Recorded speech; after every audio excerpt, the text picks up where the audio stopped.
The Equestria Inquirer is brought to you this week by Noteworthy's Stable of Blues, formerly Blues' Noteworthy Stable. This just in. We're not exactly sure how or why, but it seems that Applebloom has attempted to gain her cutie mark in vampirism. As every pony knows, there is only one true counter to pony vampires. No, not pony pirates. Pony pirates are the only counter to pony stockbrokers. Know your history. The only counter to a pony vampire is, of course, Vikings. Alright, Plank. May this be our finest hour! I'm Joe Stevens, and this is the Equestria Inquirer!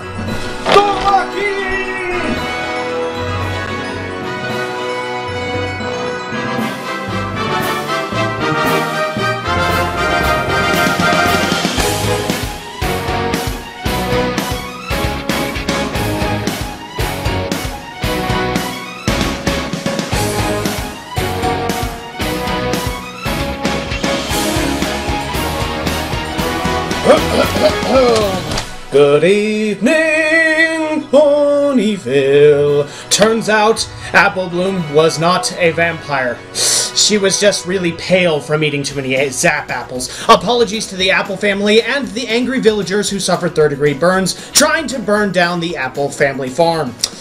This story, of course, leads to our main story, in that the incident where villagers and myself brutally assaulted Sweet Apple Acres with pitchforks and poorly constructed squirrel-based artillery was entirely the fault of Derpy Hooves.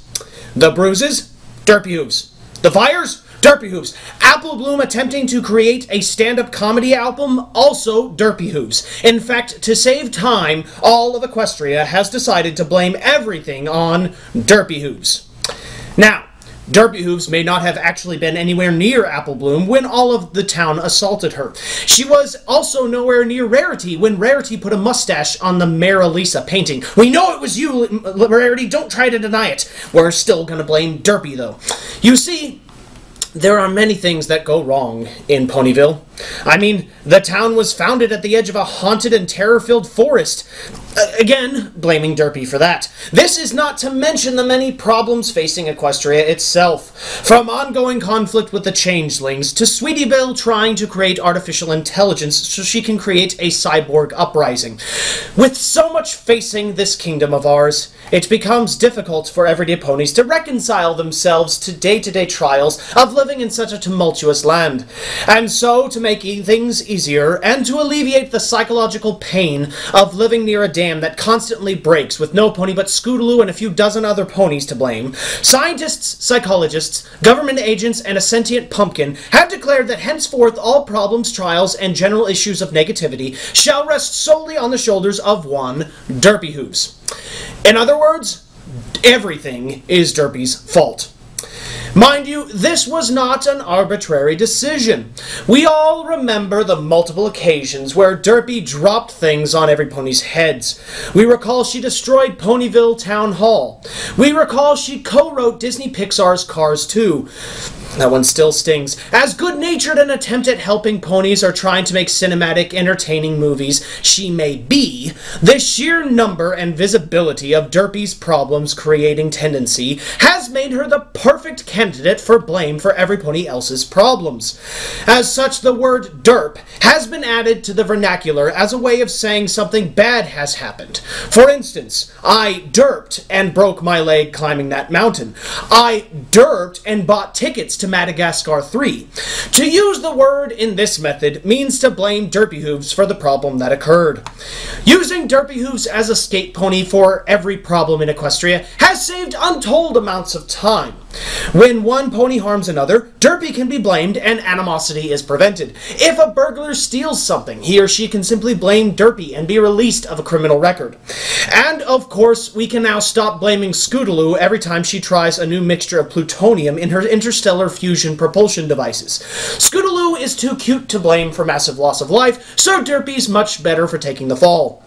When asked her thoughts on becoming the source of all problems to have ever faced Equestria, and to face Equestria in the present and future, Derpy Hooves had this to say.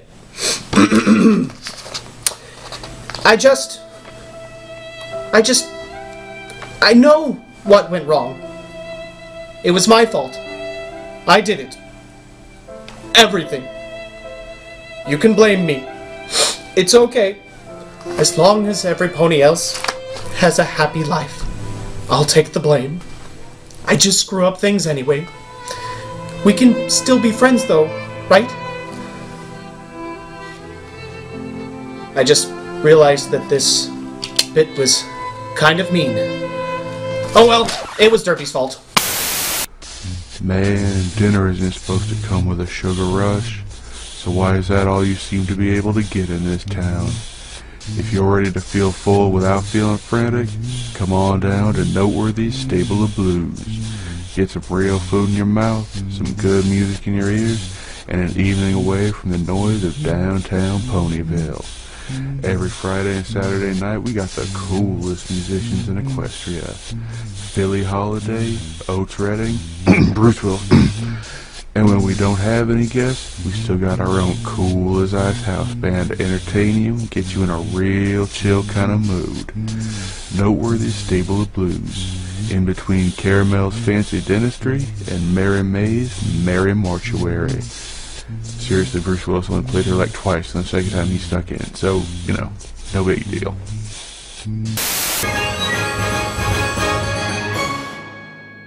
It's Pony Session 2012. Princess Luna and Princess Celestia are running for election of Princess of Equestria. The autocratic Princess Celestia, known as the Celestiacrat candidate, and the Republic-demanding Princess Luna, known as the Lupublican candidate, are vying for the support of influential ponies. And there is no more an influential pony, a pony every pony should and does know, than Fancy Pants. Here to give his take on the election is Fancy Pants. Welcome, Fancy Pants. Good evening, Joe Stevens. Very nice to finally speak with you. You as well, Fancy Pants. Now, you have not officially endorsed Princess Luna or Princess Celestia. Can you tell us who you were thinking of endorsing? Why, certainly. While both candidates have merit, both must be properly examined, both for their capacity to lead the state and what policies they choose to put in place. Right, so which policy is most important to you? Well, there's the matter of the economy, of course. Both candidates have decent plans, but I lean toward Luna on this issue. Princess Luna has put forth a bold proposal to privatize the real estate market and allow free trade between foreign kingdoms to encourage exports. Princess Celestia's economic plan of use magic to fix everything may not be the most logical course. There are those who would challenge that assumption.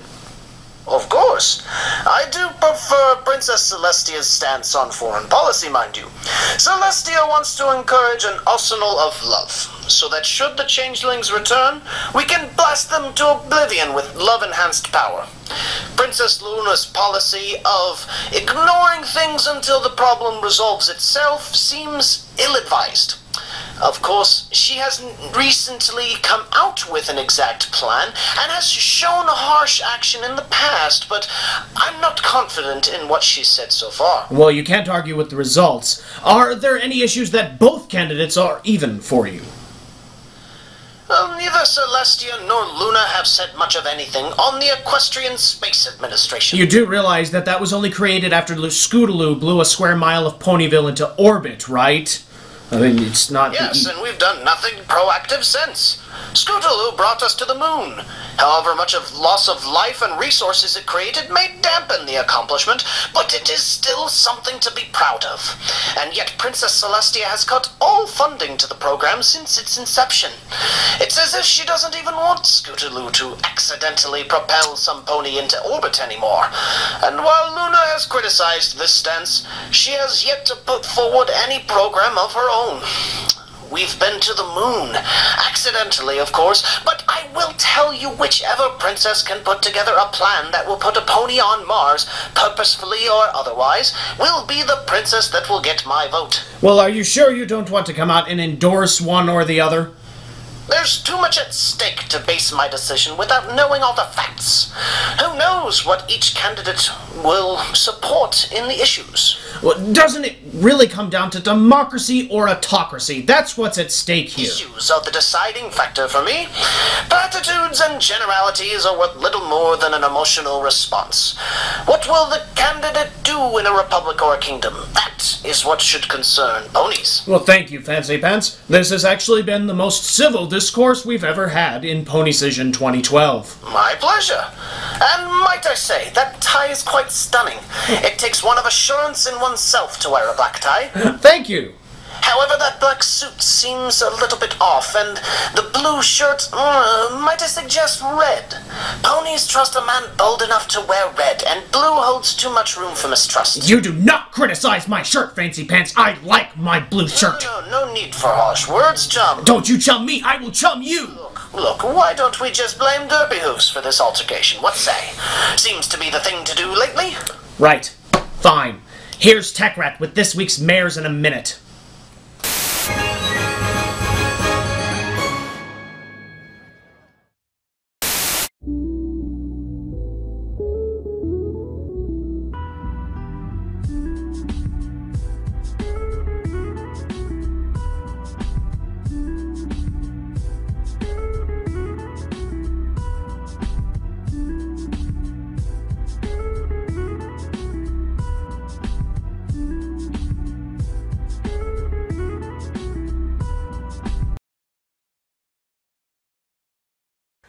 Thanks, Joe! Hi, everypony! This is Tech Flower with this week's Mares in a Minute. And as always, helping me from the control booth is my trusty Infern! Ha ha ha ha ha! Oh, that never gets old. We are approaching day 31 of Equestria's unprecedented heat wave and drought. How did we get here? As you may recall, during this season's rainwater transfer, Derpy miscalculated the trajectory of the water column, causing it to completely overshoot Cloudsdale and land in the Changeling Hive. No one is sure why this year they trusted Derpy with handling complex mathematical formulas, but there you go. On the plus side, Queen Chrysalis hadn't had a bath in months, so now when she decides to take over Equestria again, at least she'll smell better. It's been a trying time for ponies everywhere. Crops are withering, ponies are dehydrating, Pinky can't make water balloons. She has taken to filling them with milk instead. And let me tell you, milk in the hot sun is not a good thing. Hang on, I'm feeling a bit dehydrated myself. Hold on. Okay. Oh, yeah, there's still some water left, but it's being rationed. That bottle, for example, needs to last me for the next 3 weeks. Also, without water, the Cloudsdale Weather Factory does not have enough moisture to create clouds. This means zero protection from the blistering sun. This has created a high demand for something called sunscreen, which until now was a product ponies didn't need. The Flim Flam brothers have stepped up to the task, offering a product with what they call 100% protection. Unfortunately, sunscreen does not lend itself well as the topic of a musical number. And the shady pair quickly packed up and left after being unable to rouse the town in a chorus of sunscreen, sunscreen, sunscreen. The fact that most of the town is passed out with heat stroke may also be a factor. Whew, getting a little woozy again. Hang on.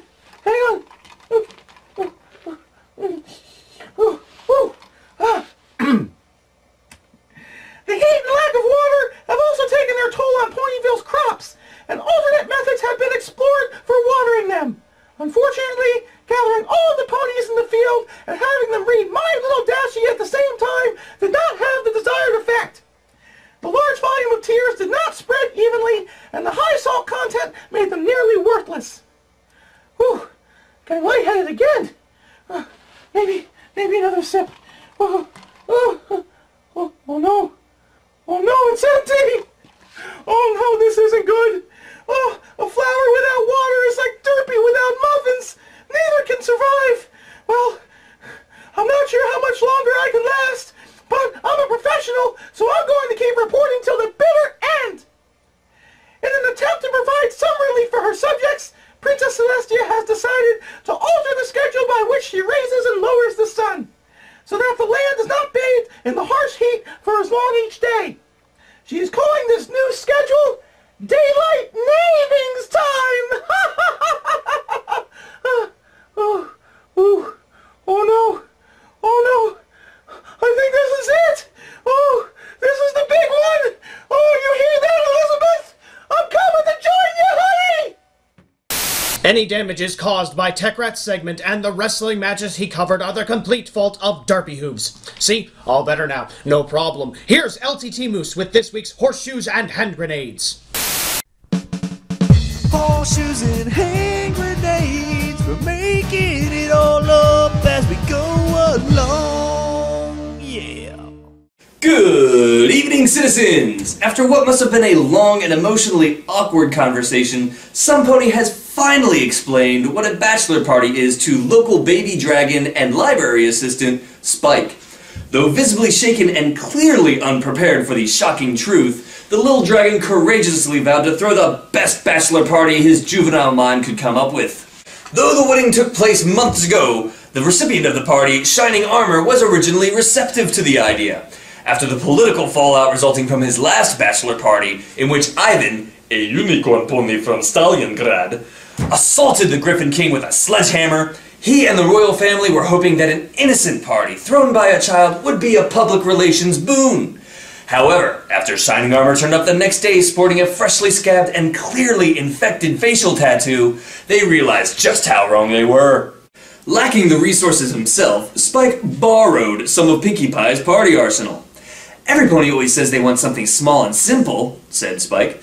"But I know that for a super special event like this, you just gotta bring out the big guns." He then gestured to a device labeled the Party Howitzer. "I just set this baby to a stag and I let the Groove Bringer deliver 1.21 gigawatts of in-your-face, flank-thumping awesome sauce. At least that's what the manual says." It turns out that what Spike referred to as awesome sauce is actually Rohypnol. According to Canterlot Medical Examiner Dr. Timothy Leary, the low doses cause euphoria, hallucinations, and short-term memory loss. While unsure of the gigawatt measurement system, Dr. Leary confirmed that just a few milligrams is enough to affect behavior. He feared to speculate as to what a large-dosed, weaponized version might do. Reports are still coming in and are often contradictory, but a timeline of events is beginning to take shape.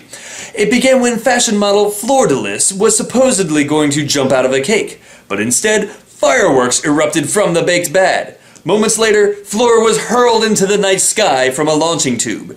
Despite Spike's insistence that he followed Pinkie's instructions to the letter, this type of thing happens all the time. Fleur is said to be making a steady recovery at Baltimore Hospital, that being the closest medical facility to her eventual impact zone.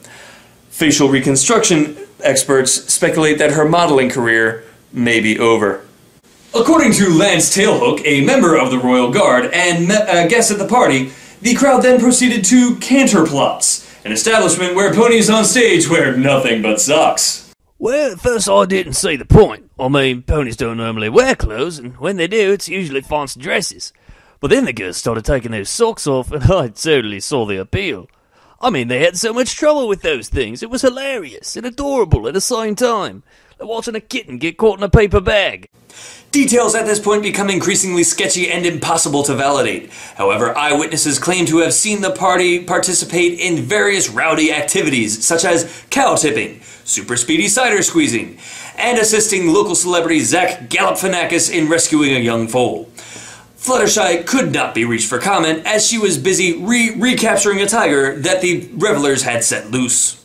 Unreliable sources have accused Princess Celestia of intentionally sabotaging the party by charging such an inexperienced youth with enormous responsibility. When asked for comment, Princess Celestia had this to say. I blame Derpy Hooves on that segment being ridiculously funny, except that's not a bad thing. Can you blame Derpy Hooves for good things? What if something can be good and bad? Is it Derpy Hooves' fault for both? don't understand my own joke! Oh well, I blame Derpy Hooves. I also blame Derpy Hooves for not being able to tell you this until now. Announcing I, Joe Stevens, along with TechRat and LTT Moose, we will be covering BronyCon! That's right, we will be broadcasting live on the Everfree Radio livestream with continuous coverage of the convention panels and events. It's just like being at the convention, except you can watch it from home, and it's all hosted by Everfree Radio and the Equestria Inquirer. Join us June 30th and July 1st on the Everfree Radio live stream for interviews, panel coverage, and as much randomness as we can do without absolutely destroying our vocal cords. I'm Joe Stevens, and this has been the Equestria Inquirer. Good night, and good luck, and see you at BronyCon!